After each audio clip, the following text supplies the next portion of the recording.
Bienvenue au Café de la Vérité. Il y a beaucoup de signes qui nous indiquent que nous sommes rendus à la fin de la dispensation de la grâce. Aujourd'hui, on va regarder le livre de l'Apocalypse qui nous en parle. Le livre de l'Apocalypse, si on prend Apocalypse 1, nous indique que c'est un livre très spécial. Parce que tous les autres livres de la Bible ont été inspirés par le Saint-Esprit, alors que celui de l'Apocalypse, c'est le Père qui l'a donné à Jésus. Jésus l'a donné à un ange, qui lui l'a donné à Jean pour que Jean nous l'apporte. C'est ce qu'il nous explique au chapitre 1. Mais aujourd'hui, ce que je veux vous entretenir, c'est sur le chapitre 2 et 3. C'est sur les églises.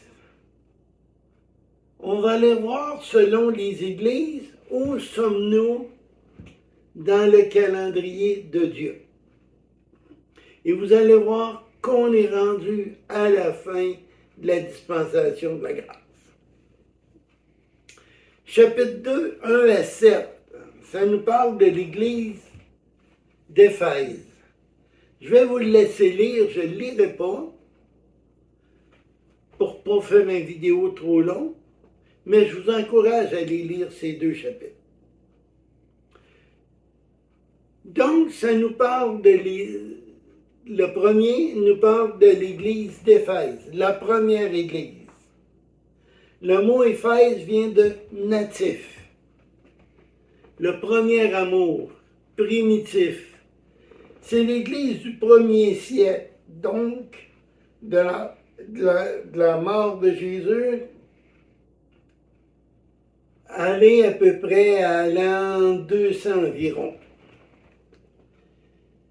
Cette église est l'église naissante, nouvelle. Elle est suivie par l'église de Smyrne.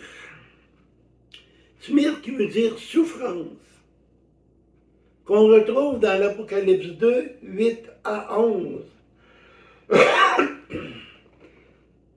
Cette église est au 2e et 3e siècle. C'est l'église de persécution. D'ailleurs, le mot Smyrne veut dire une résine amère. C'est obtenu, il faisait des incisions sur un arbre pour récolter, donc des coupures, de la souffrance. Cette église est l'église juste avant que l'église de Pergame arrive. Et l'église de Pergame, ben elle est sur une grande période de temps. L'église de Pergame, elle est en 12, le verset 12 à 17. Ça veut dire un mélange. C'est là que Constantin a fait une entente avec certains supposés chrétiens et que là, l'Église catholique, elle est née dans les années 300, qui dure encore jusqu'à aujourd'hui. Ça a été l'Église où on a fait rentrer l'idolâtrie. C'est l'Église où s'est mis à adorer d'autres dieux. C'est une église de Satan. Satan, quand il a vu qu'il ne venait pas à bout par la crucifixion, par les meurtres, par la souffrance d'écraser les chrétiens, il s'est dit, on va s'affilier avec eux. Fait que là, par l'intérieur, on va pouvoir les ronger, un cancer. Et c'est là qu'est née l'Église catholique.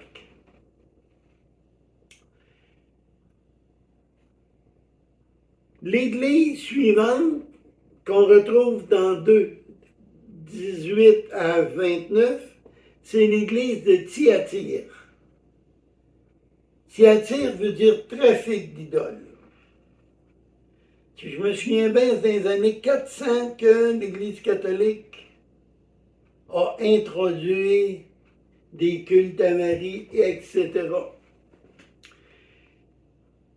Thyatire veut dire trafic d'idoles. Donc, quand on regarde une idole, quand on est aura une idole, notre concentration n'est pas vers Dieu, mais elle est ailleurs. Et c'était le but. Donc, diriger ailleurs. Cette Église a commencé à être très forte vers le 7e siècle, elle est encore aujourd'hui. C'est payant, les idoles. Ça ne leur coûte rien, puis ils vendent ça des prix de fou. Et les gens les achètent. On suit dans Apocalypse 3, 1 à 6 avec l'église de Sardes. Sardes veut dire sommeil. C'est l'église de la réforme, de la luxure. C'est l'église du 16e au 20e siècle, où ce que là, l'église catholique s'est mis à vendre des indulgences, s'est mis à vendre, forcer les idoles et tout, en disant aux gens, achetez-en, vous allez être moins longtemps au purgatoire. C'est faux. Il n'y en a pas de purgatoire. Ça n'existe pas. C'est l'Église qui a eu des réveils, des grands réveils. C'est l'Église où ce qu'on a commencé à dire à l'Église catholique, hey, ce que tu nous enseignes là, c'est faux. Il y a eu plusieurs gens qui se sont réveillés à partir de cette Église-là.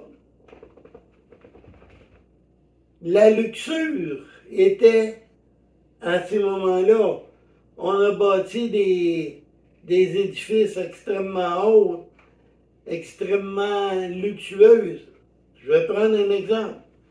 Quand l'église de Saint-Paul, ici à Grand-Mère, s'est construite, les gens étaient pauvres. Mais ils ont quand même réussi à aller chercher assez d'argent dans les poches pareilles des gens pour mettre les décorations avec des feuilles d'or. Je pense que c'est pas ça que Jésus veut. Jésus était simple, Jésus donnait. C'était ça, Jésus. Ça a suivi par l'Église qu'on est présentement. Nous, on fait partie de l'Église de Philadelphie. Philadelphie veut dire fidélité. C'est au 19 et au 20e siècle. On est dedans. Cette Église s'achève parce que bientôt nous allons changer. Cette Église était l'Église d'un grand réveil. Il y a eu plusieurs grands réveils, il y a eu beaucoup de monde qui sont venus. Et là, depuis un certain temps, un petit peu l'inverse qui s'en va parce que la prochaine Église se prépare.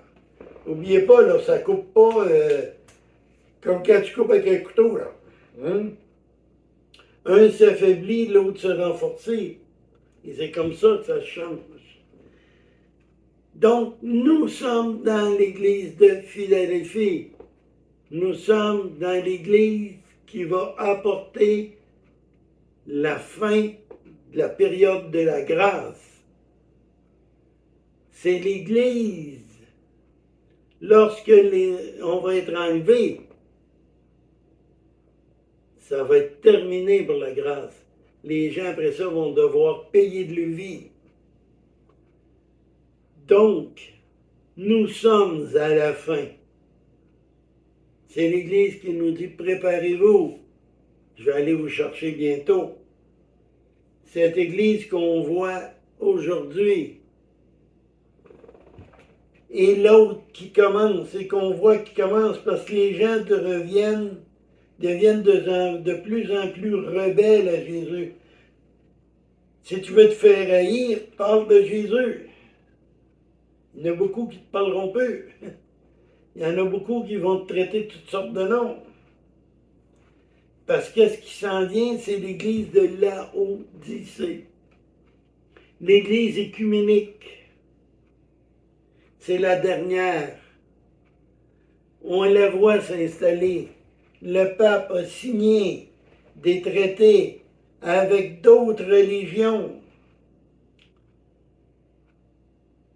Ils ont fait un site où il y a un temple musulman, un chrétien et un temple juif. C'est drôle. Les deux, musulmans et juifs, ont le droit de parler de Mahomet, l'autre a le droit de parler du faux Messie qui s'en vient. Mais le pape a signé un traité, lui, où ce que tu n'as pas le droit de dire Jésus. Et si, à cet endroit, tu parles de Jésus ou tu dis le nom de Jésus, c'est une amende et la prison. Et à beaucoup d'endroits, c'est rendu comme ça. C'est faux.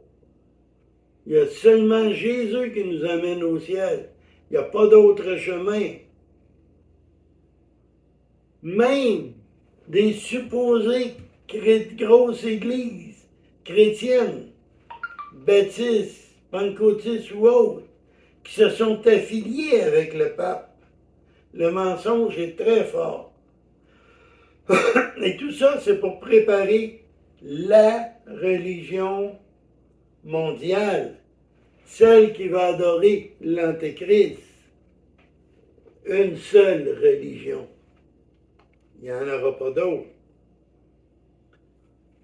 Mais sur cette Église-là, la justice de Dieu va tomber. C'est à partir de là, après l'enlèvement, qu'on retrouve dans 1 Thessaloniciens 4, 16 et 17. Et lui, je pense que je vais vous le lire.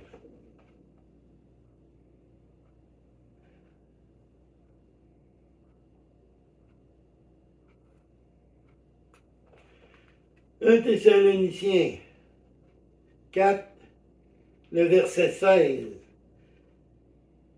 Car Jésus lui-même a un signal donné à la voix d'un archange et au son de la trompette de Dieu descendra du ciel et les morts en Christ ressusciteront premièrement.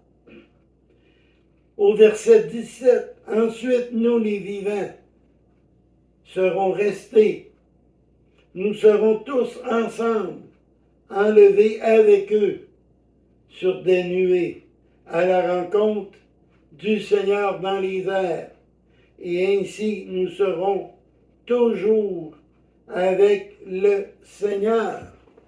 Donc, nous arrivons là, lorsque cette trompette, la trompette de Dieu, pas les 7 trompettes là, qui sont des trompettes de colère, la trompette de Dieu, lorsqu'elle va sonner, qu'elle va nous appeler, la Odyssée commence et les horreurs vont commencer.